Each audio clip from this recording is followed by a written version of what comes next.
This is the Patient and Family Communication in Serious Illness with Genna Reeves. She's with the Heartlight Center and is a grief coach, certified grief educator, and a NELDA-trained death doula, practicing privately through the Invictus Grief and Loss Services in northern New Mexico. She is also the New Mexico Community Liaison for Heartlight Center, a grief support and education nonprofit. Genna has a diverse background in education, research, and support work, with a large portion of her career spent as an award-winning educator and researcher in the field of fashion studies. Her specialization in historic and cultural dress included the study of how dress and textiles are used for memorialization. She holds 4 degrees, including a doctorate, in fashion studies and educational leadership, and has been a faculty member at Oregon State University and Kansas State University. Genna is a member of the National End-of-Life Doula Alliance and a founding member chair of the Grief Networking Alliance of New Mexico. Her expertise in grief space lies in group facilitation, program development, creative expressions of grief, community education, LGBTQ+ grief support, and sudden and traumatic loss grief support. She also works with clients on end-of-life planning, funeral planning, providing celebrant services, and the creation of legacy projects. Hi, everyone. I want to welcome you all today. I'm really delighted that you are here. My name is Genna Reeves, as you heard, and I'm here to have a conversation with you about cancer being a hero's journey and how embracing communication and coping is the ultimate superhero skill in illness. And so I'd like to provide just a quick summary of our agenda as we are taking flight on our journey today. We're going to talk about why we need superpowers in serious illness. And then we'll discuss 6 key superpowers for navigating communication. And we will end with a summary of key takeaways for your next leg of this journey. So let's go ahead and get started. Okay, I'm going to get my video started here. All right, there we go. Hello, everyone. All right, so as we get started, I wanted to say one thing real quick. So throughout my presentation, I will mention families and family units, but you can insert any type of group you want there. Support system, friend group, chosen family, whatever that looks like for you. But we're just going to kind of use that as our common language today. So I wanted to explain a little bit further what I mean about a hero's journey. This bold idea that we are on a hero's journey in serious illness. So what do I mean by this? Well, I mean that our experience with cancer can be seen as a hero's journey. Each family member is a hero who has embarked on a challenging path. And Joseph Campbell is an American writer and scholar who published this famous work and this idea in The Heroes with 1,000 Faces in 1949. He proposed the hero's journey as a way of telling stories. It's a way of telling stories that a lot of myths and legends and sci-fi stories actually use. And for anyone that is a fan of Star Wars is one of the key examples of the hero's journey. So it's really the idea that the hero receives a call to adventure, faces challenges, and undergoes personal transformation. They then return to their ordinary world, having gained wisdom. And this really serves as a way of analyzing the hero's journey and showing personal growth and the ability to overcome obstacles. So, for example, the diagnosis of cancer becomes the call to adventure for the family unit. It's a life-altering event that no one expected or wanted, but it is calling them to action. And so here is where I start to tell you a little bit more about me. But I'm not going to tell you the usual things that you'd hear in a professional biography. Aside from being a professional caregiver, the most important thing that I can share with you is that I am part of this group as well. I have been a caregiver for a cancer patient, my mother, who did recover, but it was a long hero's journey. And so I really am happy and honored to share this space with you today. So now I want you to think back to your childhood, or even recently, if it applies, and consider what superpowers you wanted to have. What was appealing for you about superpowers? Well, guess what? Now you get the chance to take on superpowers. These are qualities and skills that you can use to navigate the challenges ahead. And these skills will allow you to support each other, share your feelings, and work together. These superpowers might not be the ones that we imagined as kids, but they can still be harnessed for the greater good. And so the 6 key superpowers that I want to discuss in detail today are communication, check-ins, coping creatively, community, conflict management, and compassion. And the question to keep in mind as we talk through these is, can you have more than one superpower? And my answer always is, of course, as many as you like, absolutely. But sometimes it helps to focus on 1 or 2 as you're getting started. And it's okay if you have 1, a few, or all of them. Try them on for size and see what works. What ultimately matters, and what I really want to share with all of you today, is that it matters that you're trying and that you're showing up. And we live in a culture that often doesn't know how to deal with these issues and navigate them effectively. And so sometimes it may take a little bit of extra practice, and that is okay. I just encourage you to be gentle with yourself. So I want to talk just a little bit about why superpowers are helpful in the cancer journey. So the truth is that there is so much that we can talk about with this topic, and I could never do it justice in an hour, even if it's all I talked about. And so I thought really carefully about the experiences that I've witnessed in the cancer journey and what felt notable. What ultimately arose was that superpowers are helpful because we use them to get through the good days and the bad days. We use them because in the cancer journey, we exist in this state of duality and constant change. It's always holding the good with the challenging, or the bad, if you prefer that term. Life doesn't just stop when illness occurs, and we know this.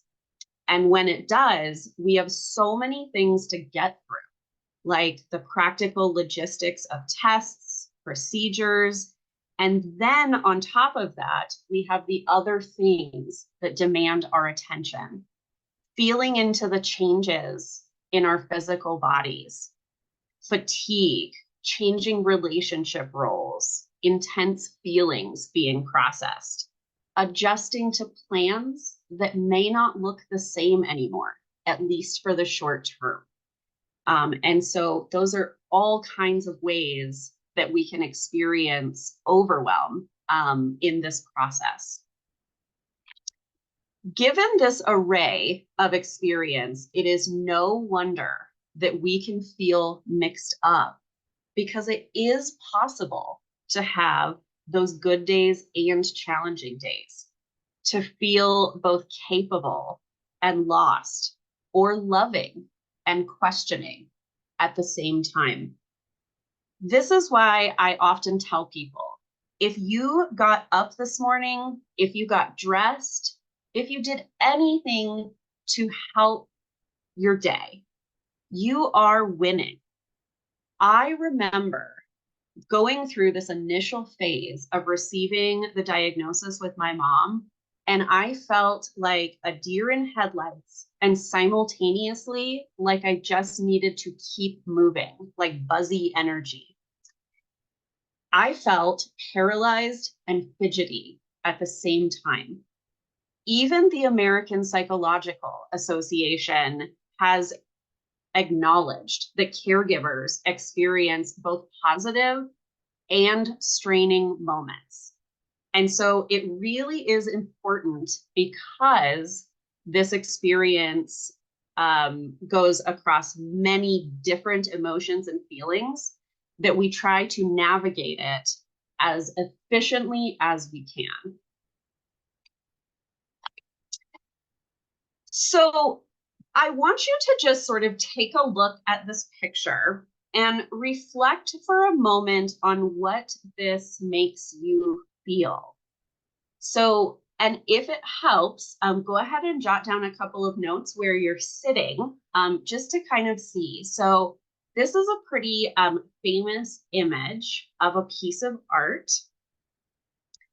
And one of the reasons that we talk about this picture, well, really the main reason, and another reason that superpowers are helpful in the cancer journey, is that cancer will bring us face to face with grief. And what do we call grief? How do we bring a definition to that? Well, in a nutshell, it is the reaction, both psychological and physical, that we have to loss. It is that emotion that we feel over and over as a response to loss, or when we miss something. And it really becomes embedded in us as a human experience. And one of the things that I really want you all to come away with today is that it is always okay to feel any losses that you have experienced. Cancer brings us face to face with losses of many kinds, like normalcy, what we knew as good health, and future plans. And that can feel incredibly heavy. Much like this famous statue that is actually called The Weight of Grief, and it depicts a man in pain being weighted down by rocks. You may have heard also of the stages of grief that were originally proposed by the famous Elizabeth Kubler-Ross. And what we now know about grief is that, yes, there are stages and certain feelings that we might experience, but they don't happen in a linear manner, and no two people grieve the same. So some people may follow this pattern. You may experience denial, anger, bargaining, depression, and acceptance, the 5 stages of grief, as they've been proposed, all in a row. But in most cases, we experience them in ways that they overlap or combine, and sometimes we experience them all at once, or they can be all over the place, as you can see in the reality line of the slide here. And grief, because of this, can get messy, and that is okay. It is a process and a learning experience. So I wanted to also touch on another important point about grief. And this can be a really scary term, especially because we often associate the concept of grief only with death. And one of the things that I often like to educate people about is that grief has largely been misunderstood for this reason. One of the things that I want to leave you with today is that grief really is about our loss and not necessarily about death specifically. We all experience losses and grief will manifest for us, but our grief really is as unique as our fingerprints for each person.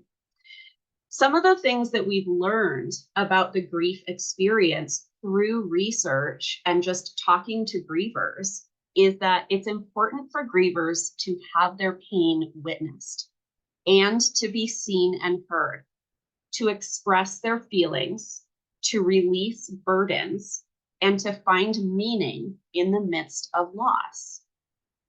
And these are all things, as we work through our time together today, that you will see tools to be able to use that help towards these items. So after a loss, the goal is really to grieve well and live well. So we often must engage in what we call grief work. And this just means the ways that you are acknowledging and processing that you've experienced a loss. There is actual neurological research to prove that our brains actually slow down and take more time to compute when we are experiencing change and loss. And that's one of the reasons that I say grief does not always need a lot of time, but it does need some dedicated time for processing. And if you're interested in learning more about that, The Grieving Brain is a wonderful book if you want to learn more about that neuroscience piece of it. There are a lot of ideas about grief as well, and one of them that is actually quite hopeful I wanted to share with you, and that is the Growing Around Grief model. So as you can see on the slide, this is the idea that grief actually evolves with time rather than getting smaller.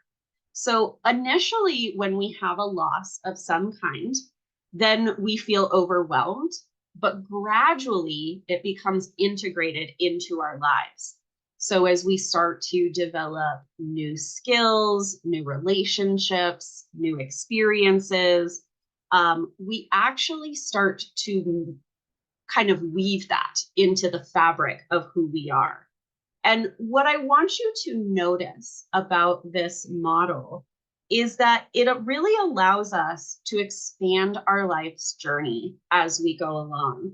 So yes, we may experience hardships, but it's also possible to allow for joy, for creativity, and for new memories. And so in this way, it's giving us that concept of duality and change that we were just talking about a minute ago. So now I wanted to briefly dive a little bit deeper into grief and talk specifically about the types of grief that you might experience in this process, because they can factor into how and when you communicate with others, and also how you cope through the process. And so there's 4 types that I would like you to consider. The first is anticipatory grief, feelings of loss for the life that you currently lead or up until recently led. Or you could also look at it as what hasn't happened yet, or won't happen, or is changing. Anticipatory grief is that feeling that we get when we are sort of preemptively processing a loss. We see the loss happening around us, and we know that more is coming down the line. And we also know that we can't do a whole lot to stop it. So for example, you may miss activities that you used to enjoy together and feel grief about the change in your relationships because you have less physical energy to engage in those relationships or social activities while undergoing treatment. Another thing I like to mention is that there can be times when it can feel like your family member with cancer is withdrawing. And I always like to tell people that there is a lot of inner anticipatory grief that we must do when we personally have a serious illness. And so I just encourage to try to be patient with any changes in communication as you create a new rhythm. And there is a give and take in that process, because you can see there's a quote in the yellow box on the slide from one of my clients that just highlights what some of the challenges are in anticipatory grief for caregivers. And so there are definitely multiple perspectives for how we can experience that. The next type of grief is secondary grief. And these are the other losses that result from a primary loss. We may call them secondary, but they can feel just as big as the primary loss. This can include things like loss of income, faith, identity, friends, confidence. There's lots of things that can apply here. And you can think of this grief most easily as a type of domino effect. So, for example, you may mourn the loss of a yearly family vacation if finances are tight or there are physical mobility restrictions. So lots of different ways that we can experience that grief. And then the other two types of grief that I wanted to touch on are collective grief and acute grief. So collective grief is the reaction of a group, or in this case, a family unit, to a loss. So while the family unit feels the loss, so does each individual person. And the grief will be different depending on the relationship each person had with the loss. So, for example, each child will feel grief differently because they each have their own unique relationship with a parent who has cancer. And then our last type of grief is acute grief. So this is the intense stress response, both physical and psychological, that we have just after a loss has occurred. It's classified really as an early response to loss that often manifests in physical symptoms. So you can think of this grief as opening the floodgates. That's one of the easiest ways to remember it, because it's fast and furious when you feel it. So, for example, when some people report feeling like they're having a heart attack, they go to the ER and find out that nothing is wrong physically. And when a doctor asks them what is going on in their life and learns that they have experienced a major loss, they will discuss the need to attend to their grief to alleviate physical symptoms. And this has happened in cases of serious illness as well, not just death instances. And so oftentimes when we experience acute grief, this would be around the time that we receive a diagnosis or test results. Those are common situations for that. So now that we've talked about why superpowers are helpful, I want to begin taking a look at each of our 6 superpowers, beginning with the letter C. So first up, we have compassion. And this is really a fundamental superpower in this journey because it is designed to help specifically with the challenges of living in a state of constant change, like we talked about at the start. And compassion at its core, this is a term that's often thrown around in our culture in the last several years.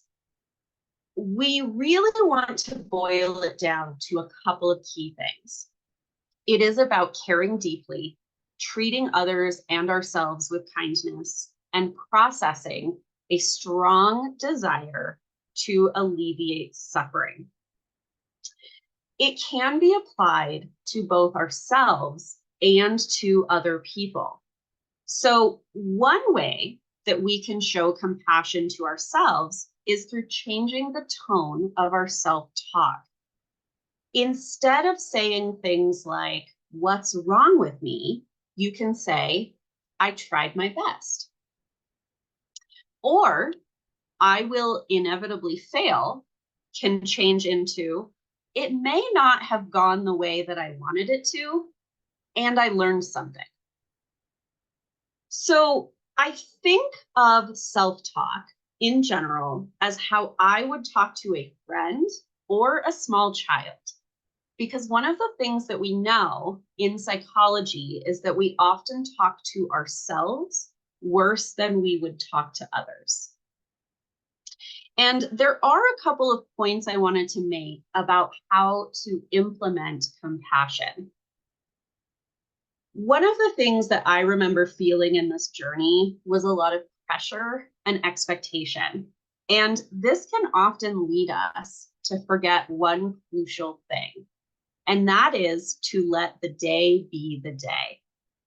What I mean by that is a phrase that I coined in my own journey and process, and that is to let yourself be perfectly imperfect and navigate your days in the way that makes the most sense to you. You can decide what you want the tone of the day to be, but you don't have to have everything pre-planned, including your feelings. It's okay to sit in the discomfort of change. Be ready to cancel plans if you need to. And you may get invitations that you don't want, and that's okay. What I like to tell people is just remember that no thank you is a complete sentence, and you don't owe any other explanation. There are many things in this process that we tell ourselves that we should do or need to do, but we don't actually have to do them.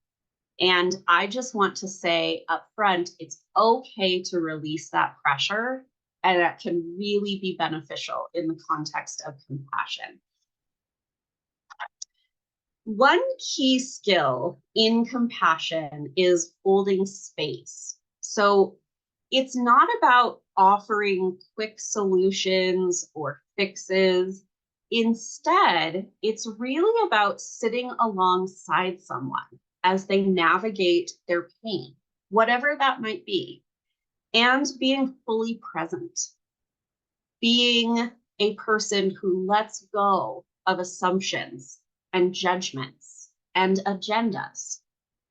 It's about really being present without reacting or making it about you and your feelings in the moment.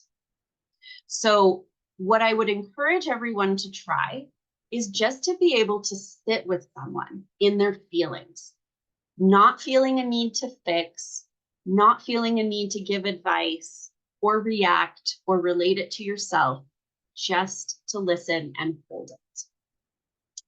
Some other helpful tools that can be useful in this process are writing yourself what we call a self-compassion letter. This can involve things like giving yourself a pep talk, reassuring yourself that it's okay to be where you're at, or even talking to yourself about what you've learned and why it is learning and not a source of failure. So when we frame things as a source of learning, often that can help us shift our thoughts into a compassionate place. You can even frame the letter and write it to your inner child. That can be an interesting exercise. There are compassion-themed guided meditations. There are many free ones on YouTube. There is also an app that is free called Insight Timer. And there are lots of great meditations on there as well. The other thing that you could do is write your own self-compassion mantra. So I wanted to share mine with you that I developed during this process with my mom. And I took it straight from the show Sex and the City because it resonated for me. And that is breathe and reboot. Very simple. Breathe and reboot. So then I just keep that in my head and try to repeat it to myself as a source of calm and compassion when it's needed. So next, what we know is that there are also villains lurking around the corner at times in our superhero's journey. And I can tell you that miscommunication and poor communication are two of those villains that can really cause issues. So that's why communication is considered a superpower, because it's really at the heart of everything that we do in this journey. So first, we use the superpower of listening skills to combat these villains. And the important point about listening skills is that we need to listen to understand and not to respond. So just to set the context there, you know those moments when you're talking to somebody and you start to zone out because a thought pops into your head that you really need to say next. And then you become focused on sharing that thought and not hearing what the person is saying. So that is listening to respond. We want to hold no agenda and just listen. So some helpful tools to situate yourself in that mindset are two acronyms that you can see here on the slide. The first is WAIT. Why am I talking? And this is meant to help identify what your agenda is for speaking.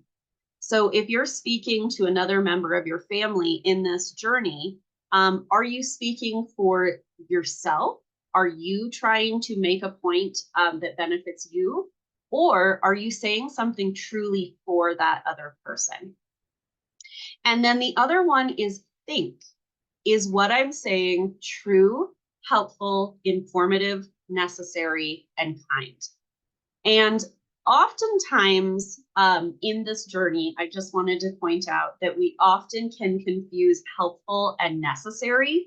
So those are two that I encourage just continual check-ins about in terms of what feels helpful and useful for your unit. It's also important with communication in this process to be specific and use active language as opposed to being what I call vague and passive.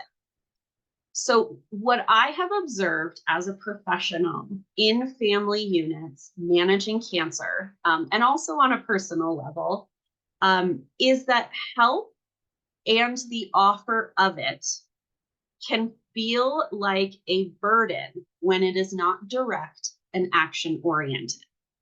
So I wanted to provide a couple of examples of what I mean. Can I bring you dinner tonight as a sample question is actually vague and passive. So it's putting the onus on the person who you are trying to gift. If you wanted to flip that around, you could say, or actually, excuse me, back that up for just a minute. Let me know if I can help is the vague statement. And then you can make that more specific by, can I bring you dinner tonight? So the other way that you could expand that is to actually take the initiative to start a meal train or just drop off the meal on the porch. And then another example is, when can I bring you a meal? That is more vague and passive. versus I'm going to bring you a meal tonight, or I am on my way with a meal. And I will add the caveat to say that meals are not always the way to go, because in this journey, your body may not feel up to it. But I use this as an example because it's a common one. When we are in serious illness, lots of people want to drop off food and those types of things. And so you will want to be very clear about your boundaries. And I highly suggest this with others in terms of when you will accept help and visitors and drop-offs so that their action can be met with appropriate action. So if you want to say, thanks, I really appreciate you thinking of me, please leave it on the porch. That is a great boundary to set. And so I really encourage everyone in your household to have that conversation. And then also related to communication, in terms of how we express ourselves individually, I recommend the use of what we call I statements. And you may have heard of these before, or seen them advertised or on a small child's homework, but they really do help to reduce defensiveness in communication. So how it works is that you use the word I followed by an emotion, such as I feel hurt. And then you focus on observable facts and describe the situation that triggered your emotion, rather than saying you did this and making a judgment, because that's when people often start to feel defensive. So then, as the last part of the statement, you express your needs or the outcome that you desire. So for example, I feel frustrated when I tell you that I don't want to talk to anyone today, and you handed the phone to me when my friend called. I need my boundaries to be respected when I'm feeling extreme fatigue. So notice how the feelings of the individual were expressed, and not blaming anyone, but saying, hey, something's up, and let's figure out how to adjust that. Also, when trying to communicate with others to listen and understand, I statements can be combined with questions. So the thing that I always like to say is that authentic curiosity in communication is an asset. Open-ended questions are one type of question that you can ask, and you can remember how to phrase them with the acronym 5 W's and 1 H: who, what, when, why, where, and how. So when in doubt, start your questions with these words in order to be curious. Clarifying questions are another type of question to use with listening skills, and can also take this acronym into account. They really do, in terms of questions, help us to ensure that we are on the same page with someone else. So for example, I heard you say that you feel overwhelmed and need support.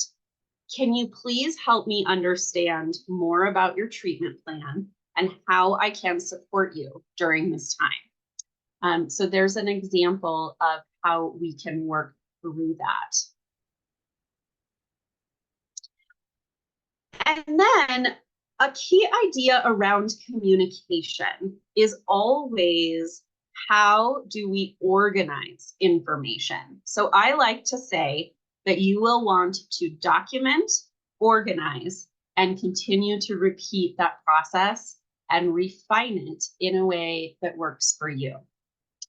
The first way that you can do this is to assign roles.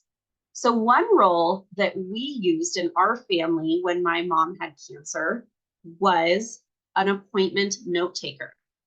someone that would go to appointments and take notes so that certain other people in the family could focus on the conversation with the doctors. Make sure that different family members know their roles and that there is someone designated to ask questions at appointments also. That one was really key for us and helped us through the process immensely. I was actually, as the resident sort of nerd and historian and secretary in my family, I was the designated note taker. So see who has that strength in your family and go from there. And then you can also make sure that all family members have access to contact information for all members of the care team. And depending on a person's role in the family, potentially giving login information for health portals if needed.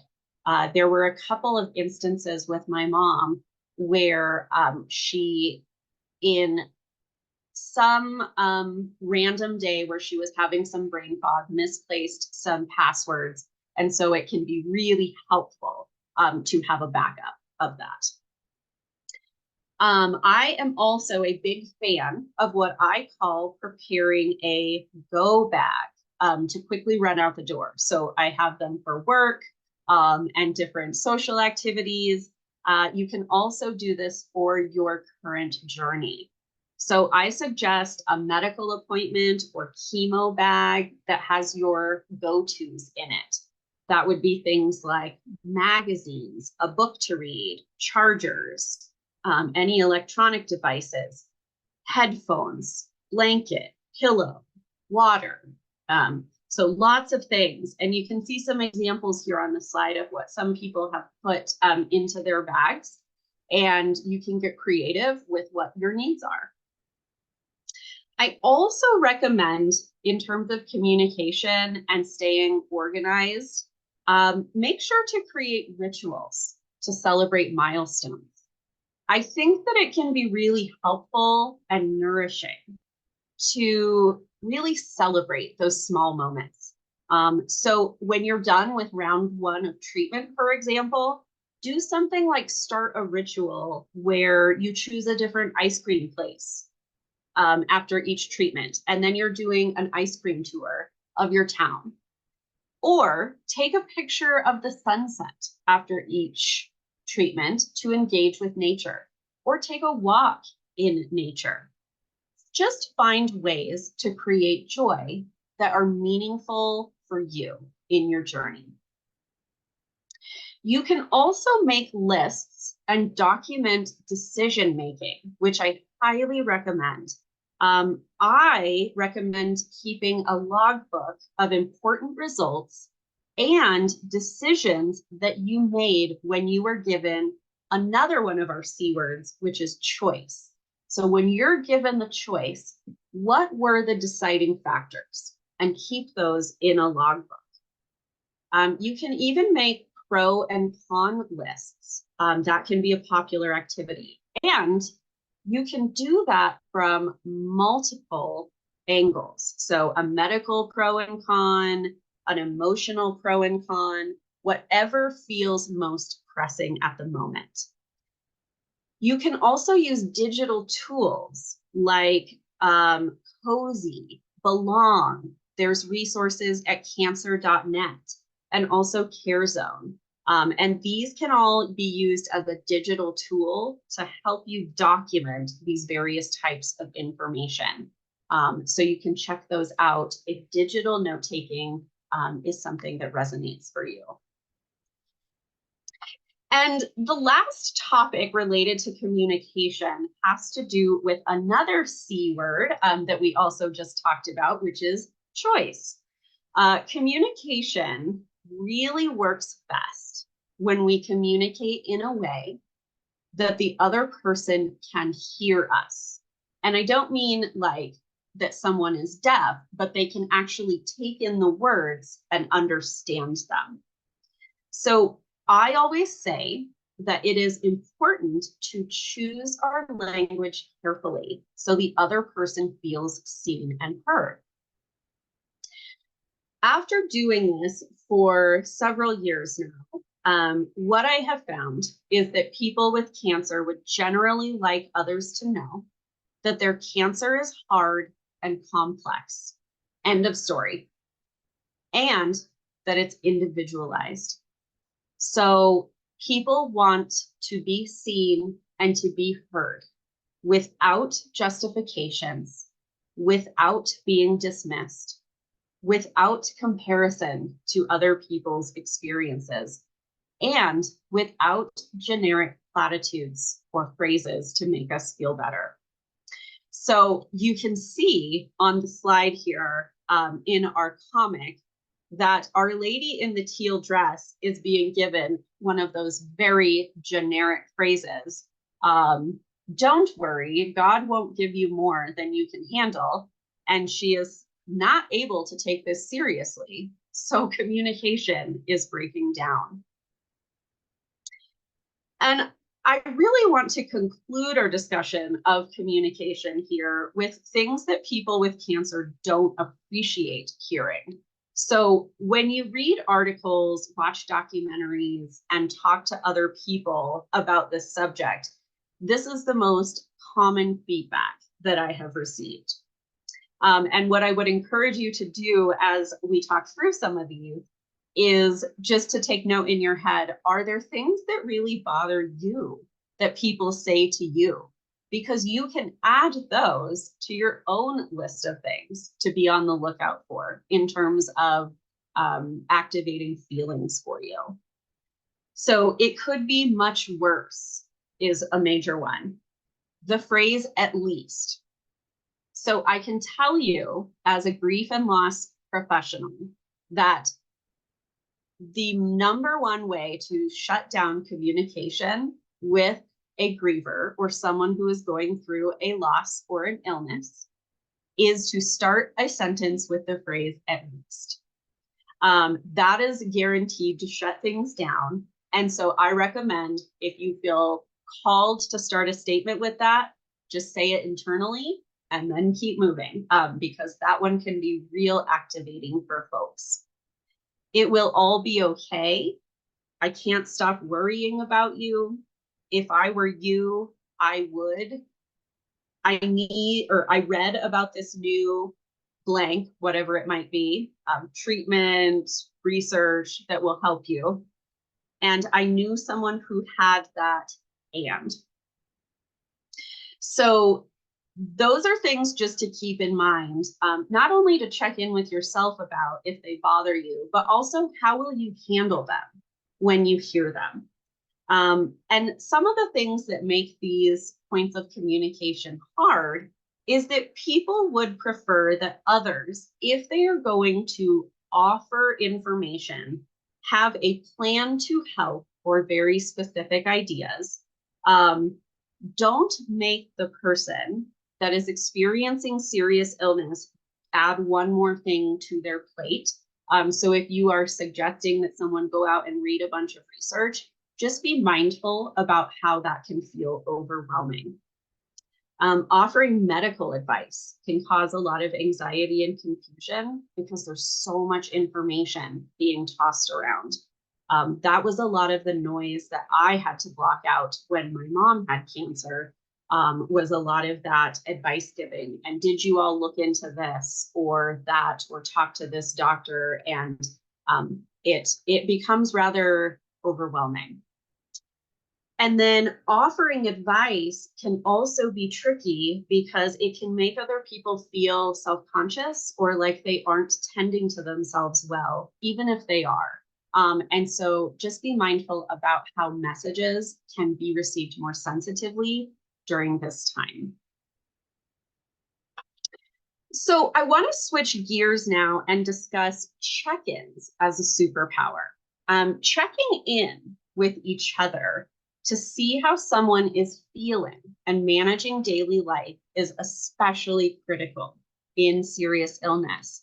And it's important to check in with yourself and others to avoid arriving at crisis mode. What we know is that crisis mode can and will occur at times because we are human, but this can help to prevent a lot. So why is that? Why would a check-in be helpful in that way? Well, in the context of cancer, emotional challenges affect both the diagnosed person and their family members or their unit, whatever that is. And regular check-ins can play a really pivotal role by allowing the family members to express their feelings openly and to combat feelings of isolation and anxiety.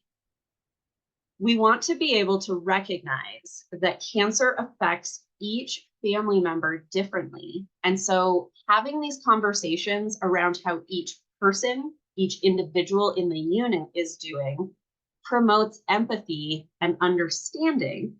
And it can really help to strengthen that family bond as well. The other thing that is important about check-ins is the beauty of them.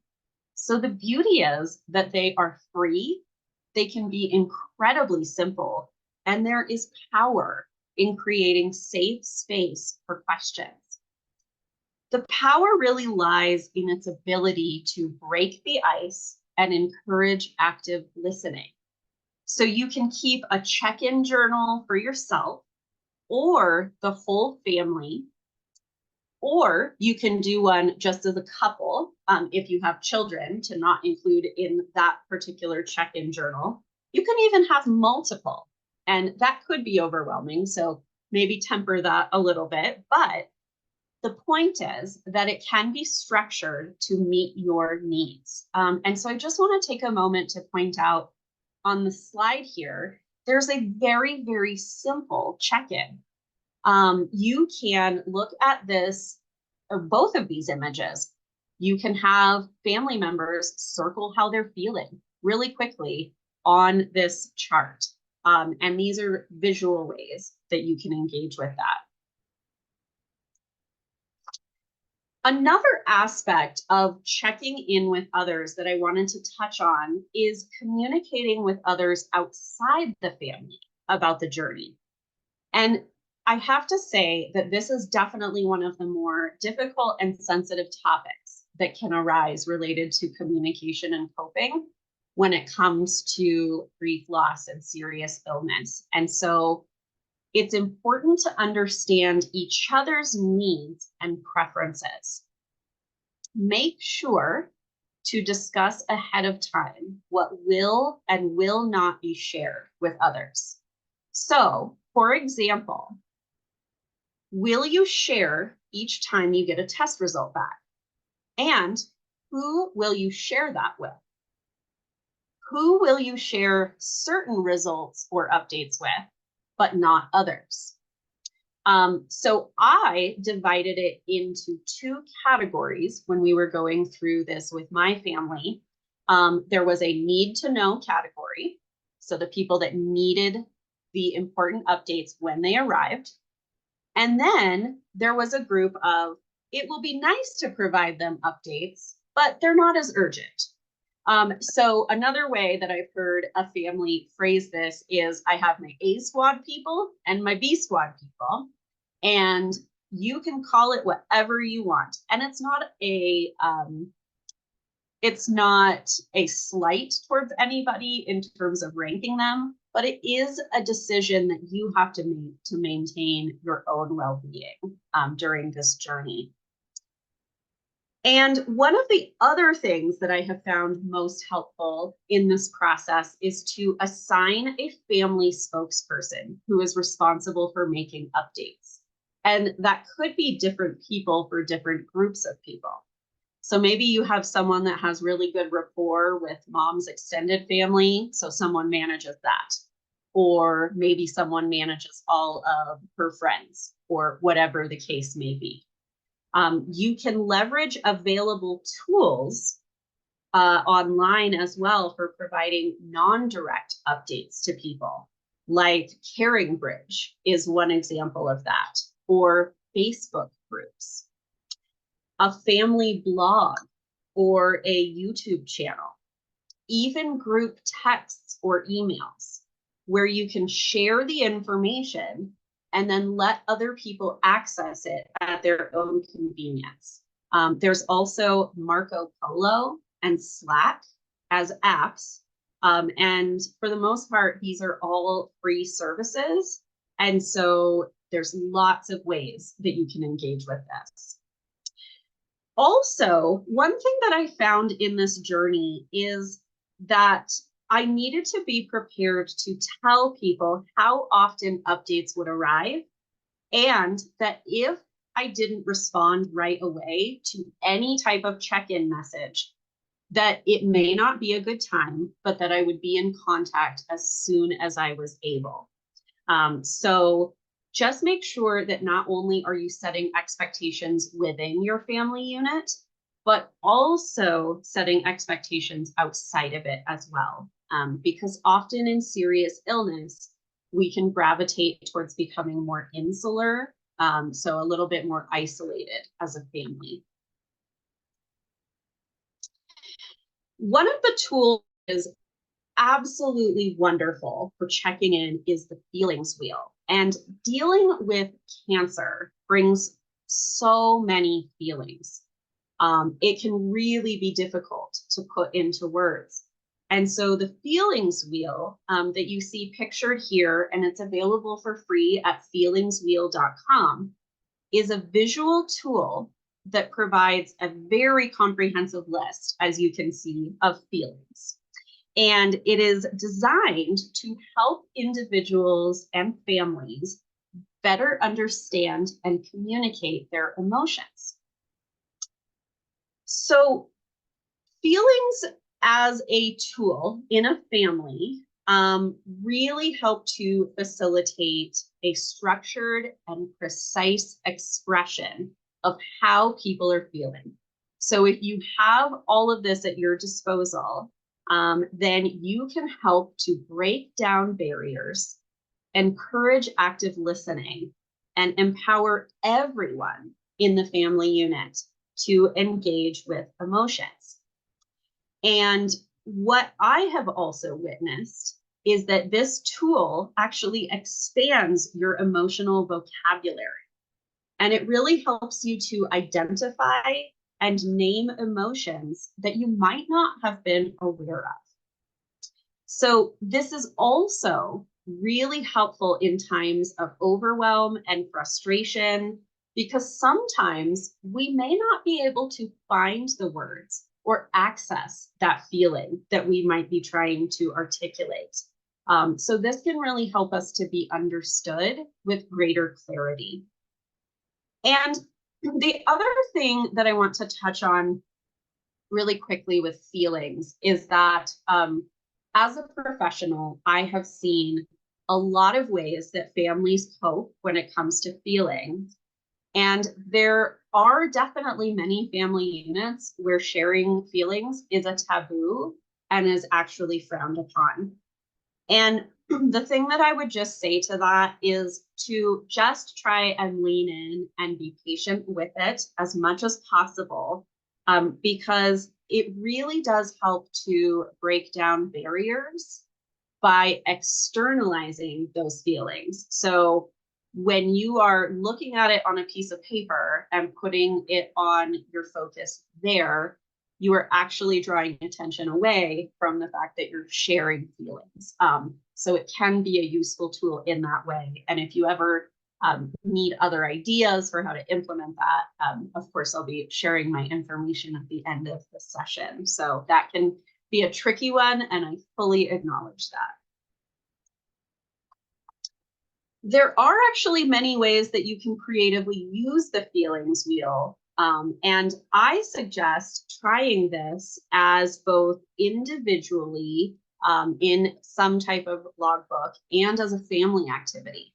You can even keep a notebook that's devoted specifically to daily or weekly check-ins about current happenings in your journey.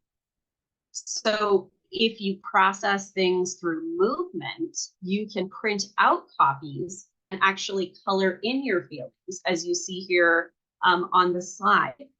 And Another iteration of doing that is that you can put one of them in a sheet protector, and you can see the image on the top. They are just using a dry erase marker to circle the feelings, and then you can erase it and use it every day. So then you can record the feelings in a logbook that you've circled, or just keep them in your head. Lots of different ways to do this. And remember that we also talked about I statements earlier, and this is a check-in method that pairs well with the I statements technique. So you can identify feelings and then use the feelings wheel to do that, and then express them using I statements. And so one of the things that I want to highlight at this point is that you can continue to see how these superpowers can build upon one another over time. And another thing that I wanted to mention is that check-ins can be as creative and visual as you like. That is part of the fun. So I actually have a friend and colleague, Dr. Corey Lee, who is a local Santa Fe therapist. And she recently published a children's book called What Does Grief Feel Like? And in it, she takes a creative approach to helping kids understand grief. However, the response to the book has been very interesting, because what was intended for kids has proven to be a very useful tool for people of all ages. And so you can see some of the pages from her book here and the types of questions that she poses. You can use questions like, what color is your grief? Or flip that, what color are your feelings today? How big is your grief or feelings today? Is your grief big or small? Is your grief loud or quiet? Other questions that I use with clients that have been helpful are, is your grief organized or messy today? If grief or your feelings had a taste or smell, what would they be? What kind of weather or season are your feelings today? What would the forecast be? If your grief had a soundtrack today, what songs would be on it? So those are just some examples of how you can push this into a place where it resonates more for you. And no matter how you choose to approach this, this technique can provide a really unique and powerful way to connect. And you can use whatever graphics work for you, even some that may bring about some humor. So you can see this feelings chart that is themed after the TV show The Office to the side of the book pages. And this is actually something that is sold on Amazon. So you can find all kinds of ways to do creative check-ins. I've actually heard of some families who make this a group activity, and they keep a notebook and a set of paints or markers handy on a specific table in their home. And then anyone can come and color in the color of their feelings or grief whenever they like. And then they sit down and discuss them at the end of the week, each week. So that's a way that you could add structure to your communication as well. And now I want to talk about another superpower, which is coping. And this is a word that gets thrown around a lot in our culture. So with cancer, we often grieve a sense of normalcy in terms of how we have to function. And we have to try and minimize our stress, even when things feel shaky and uncertain. So I am often asked if life will ever return to normal. And what I often tell people is that there is a new normal, because we're figuring out what works for us in the way that makes sense. So it's really about finding the right tools for your superhero toolbox. The first tool that I want to discuss is movement. And so I really want to encourage everyone to think about movement from a place of non-exercise. Often when I say this, people think that I only mean that, but there are a lot of ways to move your body that are not exercise oriented. And movement really makes our brain's fight or flight system less reactive. And so we want movement because it helps with release in our bodies. So here are some ideas for movement. Dancing is an idea that is associated with fun. Takes us back to fun memories and nostalgia. I recommend trying to learn a dance that you've always wanted to, but never have. And when I needed relief, it was learning Bollywood dance using YouTube videos, but you can use any dance you want.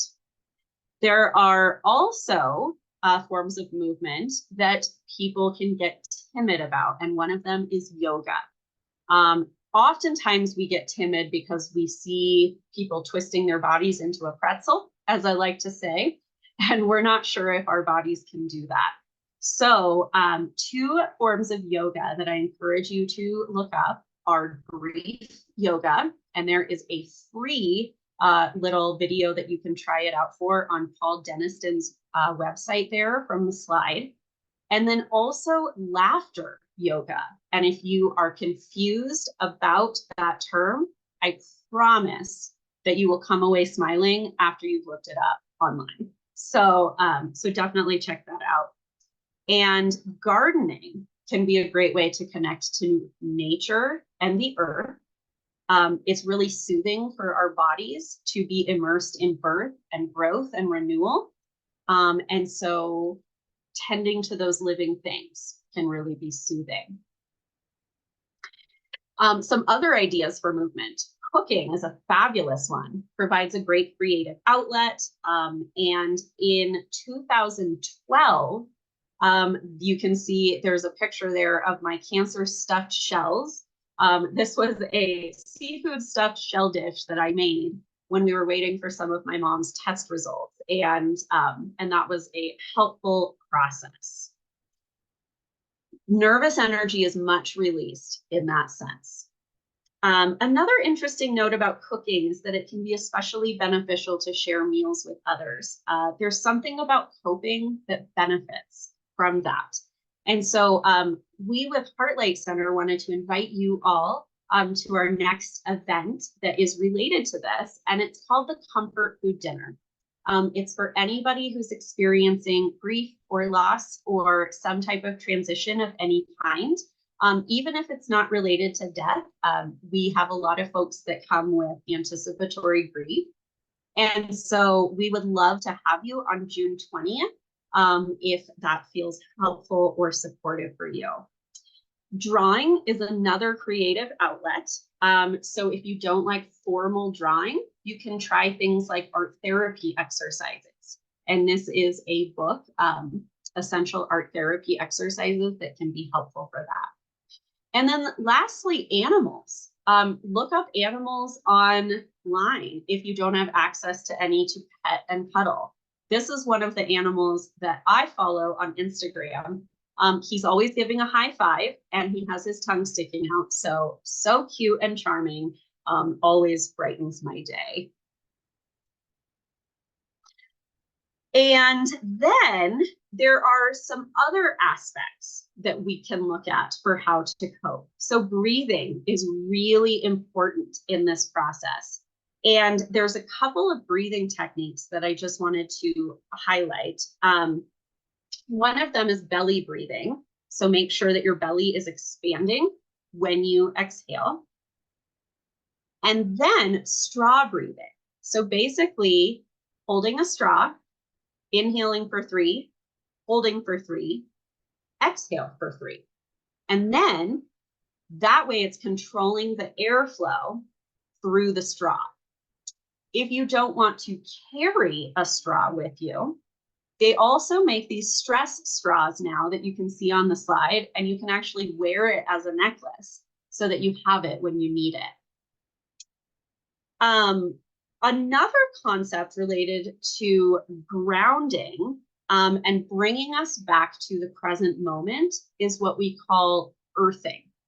So earthing is when we connect with the ground, basically, walking barefoot in grass or on sand. And it can be combined with gardening as a movement activity as well. So I wanted to just quickly look at a couple of other coping techniques that are related to grounding. The first is the 5-4-3-2-1 method. This technique encourages you to use your senses to identify what you can observe in your environment and come back to the present moment. It's a fantastic way to anchor yourself and get grounded. Another is the rainbow grounding method. So picture a rainbow in your mind and take deep breaths and then try to look around and see if you can identify all of the colors in your surroundings in that moment. So again, just keeping you focused on the moment. And I also want to acknowledge that these are a lot of tools, and it can feel overwhelming to decide which ones to use in the moment. So sometimes we have to be creative with what we are doing and how we approach it. One tool that I wanted to give you, if you're ever feeling stuck and you need to get creative with your coping, is to visit the A to Z Healing Toolbox. And this is a website that was built by a woman who experienced really big grief, and she built it as a self-care tool for people that didn't know how to find coping in the moment. So you can explore it A to Z, and it gives you lots of helpful tips and things to try as a start. So I encourage you to look at that. The next superpower is finding community. But we know from grief and loss research is that we don't heal in isolation, but we can be creative in how we find community, both in public and in private. So let's start with in public. The first is to join a support group. And support groups are helpful because they provide an opportunity to talk through challenges with people who have probably felt that way too. You can also learn from other people. And so Heartlight Center, just to give you an idea of what we offer, and this is one of our groups, Growing Through Grief. And there's lots of groups in the community that you can access that are specific to cancer care. You can also share your story online through groups like Tender Hearts and cancer.net's online support community. Churches are another great place to look and start support groups. So check that out and give that some thought if that's something that you don't have access to yet. Community can also be found in private. And this might sound funny, but there are ways to be physically alone and not be isolated. So one thing that's worked for a lot of people is to read biographies of people that have gone through different adversities and challenges. Even if you don't know them, it creates a connection to them. You can also read books for education. And one of the books that I suggest is Healing Your Grieving Heart After a Cancer Diagnosis. And It's Okay That You're Not Okay by Megan Devine. And then finally, you can engage with music. So music can be very personal. We can sit and listen to it, sing, dance, whatever the case may be. You can also watch concert videos and pretend like you're at a concert. So those are ways that even if you don't feel like seeing people, definitely see how you can engage in a more non-direct way. And then lastly, that brings us to conflict management as our final superpower. So what I want to say about anger or conflict management is that anger is our go-to emotion when it comes to loss and navigating change. So often what we have to do is look under the emotion iceberg because anger sits at the top. And we have to ask ourselves, what is underneath that anger and how can I help resolve it? It puts us in a vulnerable position with our family members, I understand, and it can be so helpful for our communication. And these are just a few of the things that cause conflict. So oversimplification, finances, feeling pressure to be your old self, needing to depend on other people can be really hard. Oftentimes when our world is shaken, we try to fixate more on routine. So if your loved ones are focusing more on routine and control right now, that is why. And then the last thing I want to mention here is bright siding. So making sure that people are not telling you just to always look on the bright side. That's what we call toxic positivity. And it can be less than helpful.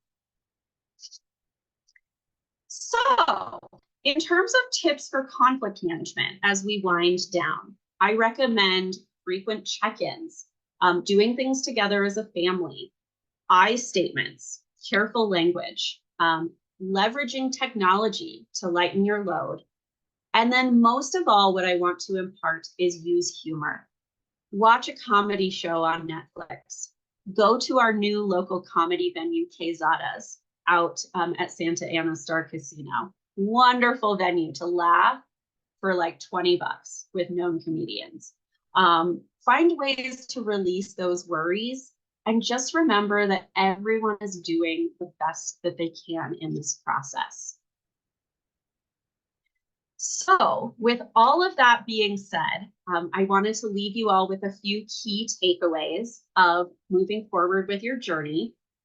Please feel free to contact me. I have my email and phone number there on the slide. I have lots of informational handouts. I have resources for support in the community. And we would love to see you at the dinner on June 20th if you would like to attend. So thank you all so much for being here. Thank you, Dr. Reeves. That was a great presentation. Thank you. Thanks, everyone. Take good care.